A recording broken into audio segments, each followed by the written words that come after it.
अब देखो यार, अगर तुम लोग एईडब्ल्यू के हार्डकोर फैन हो तो ये वीडियो तुम्हारे लिए मस्ट सी होने वाली है, क्योंकि गाइस डब्ल्यूडब्ल्यूई और नेटफ्लिक्स के टीवी डील के बाद कनाडा के अंदर एईडब्ल्यू के टीवी डील में मेजर चेंज होने वाला है। हार्डी बॉयज के टीएनए में कॉन्ट्रैक्ट सिचुएशन को लेकर बैक स्टेज से काफी बड़ी अपडेट आ चुकी है। डब्ल्यूडब्ल्यूई के इस हफ्ते एनएक्सटी शो के ऊपर एक बार फिर से टीएनए के काफी सारे रेसलर्स अपीयर होने वाले गए। रिकोसेट के डब्ल्यूडब्ल्यूई में पॉसिबल अपीयरेंस को लेकर बैक स्टेज से बहुत बड़ी अपडेट आ रही है। तो गाइस वहीं शेन मैकमैन के एईडब्ल्यू ज्वाइन करने को लेकर जिम रॉस का काफी बड़ा स्टेटमेंट आ चुका है। तो गाइस चलिए बिना किसी देरी के शुरू करते हैं इस वीडियो को। और गाइस सबसे पहले बात करते हैं हार्डी बॉयज की। वेल गाइस बात करें अगर यहाँ पर हार्डी बॉयज की, तो गाइस ये बात तो हम सभी लोगों को मालूम है, मैट एंड जेफ हार्डी के एईडब्ल्यू कॉन्ट्रैक्ट के ओवर होने के बाद आज के टाइम पर ये दोनों टीएनए के अंदर काम कर रहे गए। और 2 दिन पहले जेफ हार्डी के टीएनए में डेब्यू करने के बाद टीएनए रेसलिंग के ऑफिशियल रोस्टर के ऊपर अब यहां पर जेफ हार्डी को भी फीचर किया जा रहा है। बट गाइस यहीं जेफ और मैट हार्डी के रोस्टर पर फीचर होने के बाद भी अब यहां पर फाइटफुल ने ये कंफर्म कर दिया है कि ना तो मैट हार्डी ने टीएनए के अंदर कोई लंबा कॉन्ट्रैक्ट साइन किया है और ना ही जेफ हार्डी में टीएनए के अंदर कोई कॉन्ट्रैक्ट साइन किया है। और गाइस यहां पर मैट हार्डी के पे पर व्यू पर मेन इवेंट पर वर्ल्ड टाइटल मैच में कम्पीट करने के बाद भी मैट या जेफ हार्डी दोनों में से ही किसी ने भी टीएनए के साथ कॉन्ट्रैक्ट साइन नहीं किया है। और अब भी यहाँ पर मैट और जेफ हार्डी पूरी तरह से फ्री एजेंट है। और अगर यहाँ पर एईडब्ल्यू या डब्ल्यूडब्ल्यूई में से कोई भी कंपनी इन दोनों को कॉन्ट्रैक्ट ऑफर करती गए तो ये दोनों उस कॉन्ट्रैक्ट को लेने के लिए पूरी तरह से ओपन है। और गाइस यहाँ पर इस चीज को लेकर अपडेट आ रही है कि मैट हार्डी ने वैसे तो कोई कॉन्ट्रैक्ट साइन नहीं किया है, बट गाइस मैट हार्डी ने टीएनए रेसलिंग के साथ एक एग्रीमेंट की गए, जिस एग्रीमेंट के अंदर वो कुछ महीनों तक टीएनए के अंदर काम करेंगे। तो गाइस वहीं सेम टाइम के ऊपर जेफ हार्डी ने टीएनए के अंदर कोई भी एग्रीमेंट नहीं किया है। और बेसिकली हार्डी बॉयज के टीएनए को ज्वाइन करने के बाद भी ये दोनों अभी यहाँ पर पूरी तरह से फ्री एजेंट है। वेल देखना बहुत ही दिलचस्प होने वाला है कि फ्यूचर में हार्डी बॉयज टीएनए को छोड़कर डब्ल्यूडब्ल्यूई या एईडब्ल्यू के ऊपर रिटर्न करते हैं या नहीं। गाइस जहाँ तक बात रही रिटर्न करने की, तो गाइस यही डब्ल्यूडब्ल्यूई में रिकोसेट के रिटर्न करने को लेकर बैक स्टेज से काफी बड़ी अपडेट आ रही है। वेल गाइस ये बात तो हम सभी लोगों को मालूम है, लास्ट वीक डब्ल्यूडब्ल्यूई के मंडे नाइट रॉ के ऊपर ब्राउन बेकर के रिकोसेट पर अटैक करने के बाद मल्टीपल रिपोर्टर्स के द्वारा ये कंफर्म किया गया है कि अब यहाँ पर रिकोसेट पॉसिबली दोबारा टीवी पर अपीयर नहीं होंगे।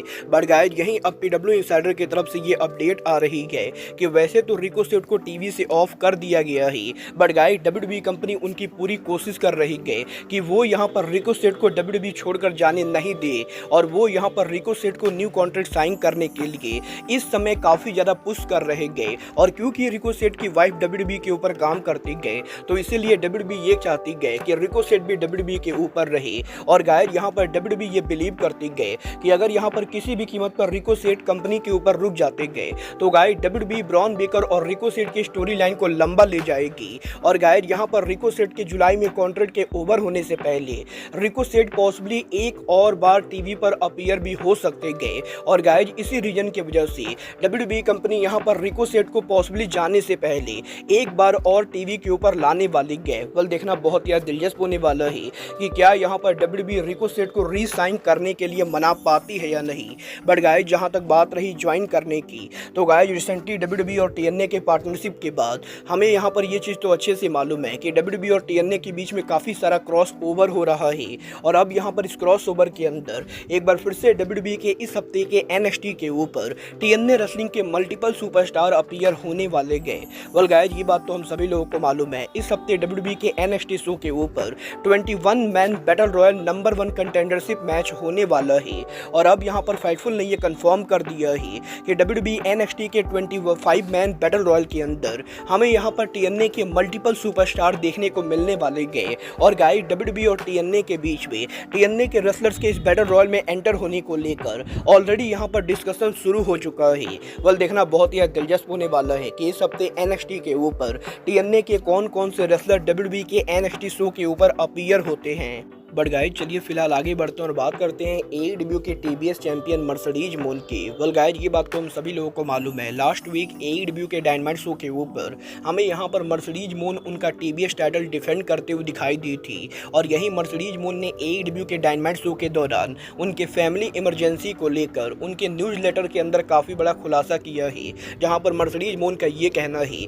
कि जब यहाँ पर लास्ट वीक के डायनामाइट शो के ऊपर वो यहाँ पर उनके टीबीएस टाइटल के लिए अरीना में पहुंची थी, उसी समय उन्हें ये पता चलता है कि उनके घर के ऊपर यहाँ पर उनकी भाई की तबीयत काफ़ी ख़राब है। और गायद यहाँ पर वैसे तो मर्सिडीज मोन के ब्रदर की तबीयत आए दिन ख़राब रहती गए, बट गायद यहाँ पर जब मर्सिडीज मोन अरीना के अंदर थी उसी समय मर्सिडीज मोन को ये फ़ोन कॉल आता है कि मर्सिडीज मोन के ब्रदर जोशुआ की हालत काफ़ी ज़्यादा ख़राब है। और गायद क्योंकि मर्सिडीज मोन यहाँ पर फ्लोरिडा ट्रैवल नहीं कर सकती थी, तो गायद इसीलिए मर्सिडीज मोन ने डब्ल्यूडब्ल्यूई सुपरस्टार मोजो रॉली और सैमी डोल सोल को यहाँ पर उनके घर के ऊपर भेजा, जो यहाँ पर मर्सिडीज मोन के एरिया के अंदर ही रहते गए। और गायद यहाँ पर मर्सिडीज मोन का ये कहना है कि क्योंकि यहाँ पर एईडब्ल्यू के डायनामाइट शो के ऊपर मर्सिडीज मोन का टाइटल मैच अनाउंस किया गया था, तो गायद वो यहाँ पर शो को छोड़कर उनके ब्रदर के साथ नहीं जा सकती थी। और गायद इसी वजह से मर्सिडीज मोन को यहाँ पर उनके ब्रदर के तबीयत के खराब होने के बाद भी एईडब्ल्यू के डायनामाइट शो पर कम्पीट करना पड़ा।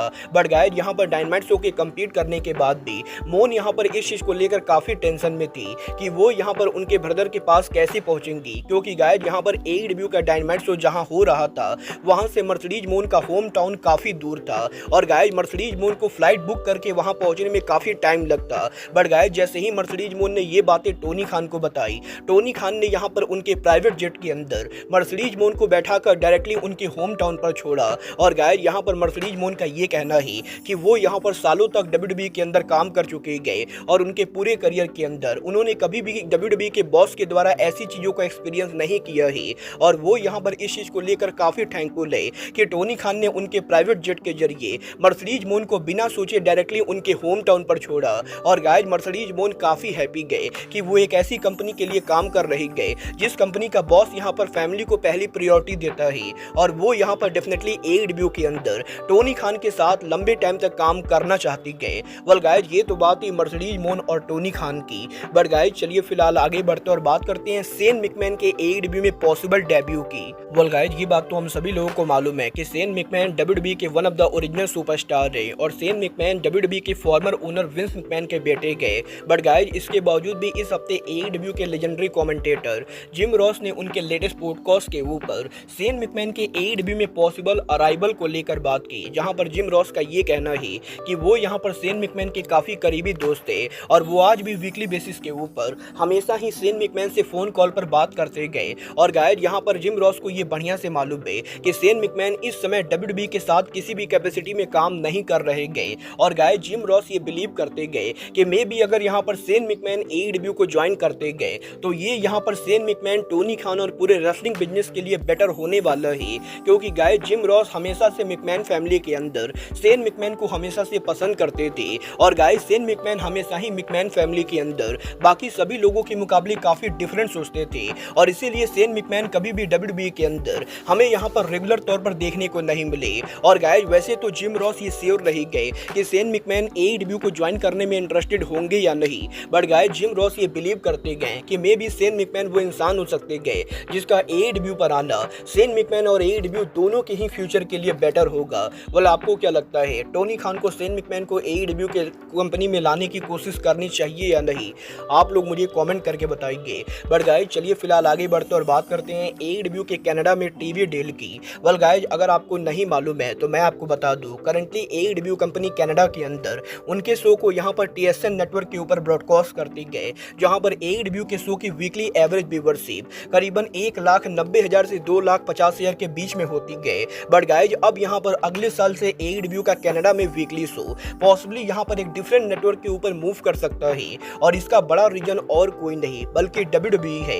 वेल गाइस ये बात तो मैं आपको ऑलरेडी बता चुका हूँ। डब्ल्यूडब्ल्यूई के नेटफ्लिक्स के साथ टीवी डील साइन करने के बाद जहां अमेरिका के अंदर डब्ल्यूडब्ल्यूई का रॉ एक्सक्लूसिव अगले साल से नेटफ्लिक्स पर जाने वाला है, वहीं अमेरिका के बाहर इंडिया छोड़कर बाकी सभी कंट्री के अंदर डब्ल्यूडब्ल्यूई के जो भी टीवी डील है वो सभी टीवी डील हटने वाले गए और WWE company Latin America, Canada, UK सहित हर जगह उनके शो को नेटफ्लिक्स पर ब्रॉडकास्ट करेगी। और अब जबकि अगले साल कनाडा के अंदर भी डब्ल्यूडब्ल्यूई का शो नेटफ्लिक्स पर मूव करने वाला है, तो गाइस करंटली यहाँ पर WWE का शो जिस नेटवर्क के ऊपर ब्रॉडकास्ट करता है वो नेटवर्क पॉसिबली अब यहाँ पर WWE को हटाकर AEW को अपने शो के ऊपर ला सकते गए, क्योंकि गाइज यहाँ पर रॉजर्स वो नेटवर्क है जहाँ पर WWE का शो ब्रॉडकास्ट होता है। और गाइज रिसेंटली यहाँ पर रॉजर कनाडा ने ये अनाउंस किया है कि वो यहाँ पर वार्नर मीडिया के शोज को अपने नेटवर्क के ऊपर लाने वाले गए। और गाइज यहाँ पर क्योंकि WWE का शो अगले साल इस नेटवर्क से हट रहा है तो गाइज इसीलिए WBD और रॉजर्स स्पोर्ट नेट के एग्रीमेंट के बाद अब इस चीज के बहुत ही हाई चांसेस है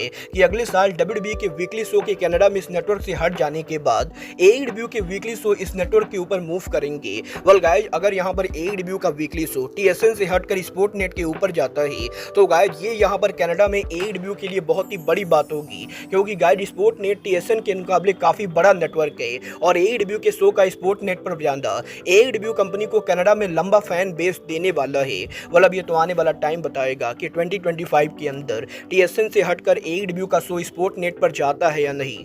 बट गाइज फिलहाल के लिए अब आज के इस वीडियो में बस इतना ही। मैं मिलता हूँ आपसे अपने अगले वीडियो में। बट गाइज तब तक के लिए good bye, good night and bang.